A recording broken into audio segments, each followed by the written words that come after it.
running as a Democrat. There's a couple of reasons for this. Politically, on that spectrum, I'm dead center. There are issues that I fall to the right on. There are issues that I fall to the left on. I think that in my generation, you're going to start to see this spectrum of politically active people move more towards the middle. You have issues that are always going to pull you to one side, but for me, there were a few things that happened this year that I just did not like. We had the Fair Pay Act, the Reproductive Health Care Act. Those were tossed to the side so they could focus on Pawtucket Red Sox deal that just fell apart. We don't really have the list of priorities. Even in a Senate that has 70–80% Democrats, it's still all over the place. And I think you're going to see that where on a federal level, being a Democrat on the federal level has a different weight than it does at a state level, and virtually no weight in a town level. So it's there, but it needs to be a bipartisan approach, because some of those issues are just going to go outside your political spectrum for the people who you're with. And I find that happens all the time, where I'll talk to another Democrat and I'll say that person is way too liberal for me, and it's just my own personal approach. It doesn't mean that I'm not on the team. It doesn't mean that I'm just not aligned with them on every single issue. You're never going to align with someone on every issue. And we have this misconception that vote another Democrat in and they're just going to line up with the other Democrats at the State House, and that's not true.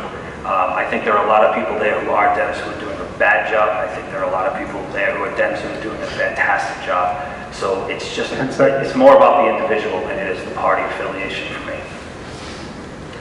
Okay, we'll go to Dr. Fine.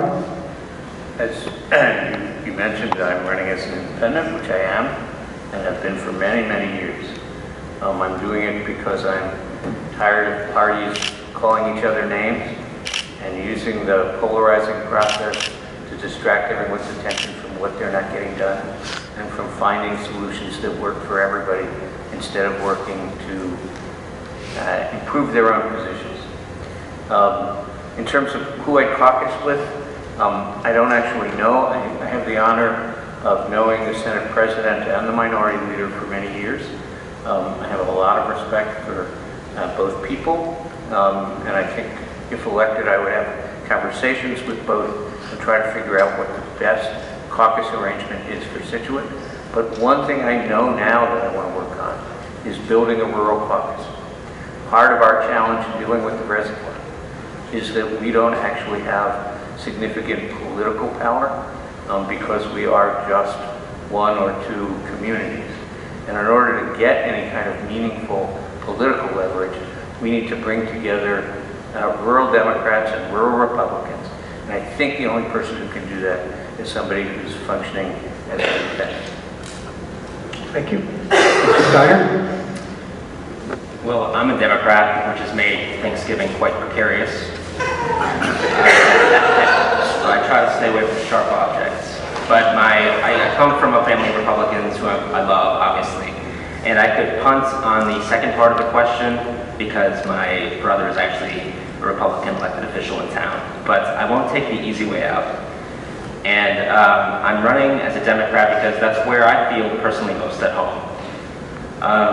As far as environmental issues, nationally, we face some real problems with climate change, and I find that that's the party that's looking at it more closely. And also just looking towards the future to invest in education. And so as a GI Bill grad, it's really important that we invest in people's education, whether you're going for a bachelor's degree or a master's, or one day, I would love to continue on for my PhD. So I identify with the Democrats. But also, on the town level, we have way more overlap as parties and as people than this label could ever seek to divide. And I believe that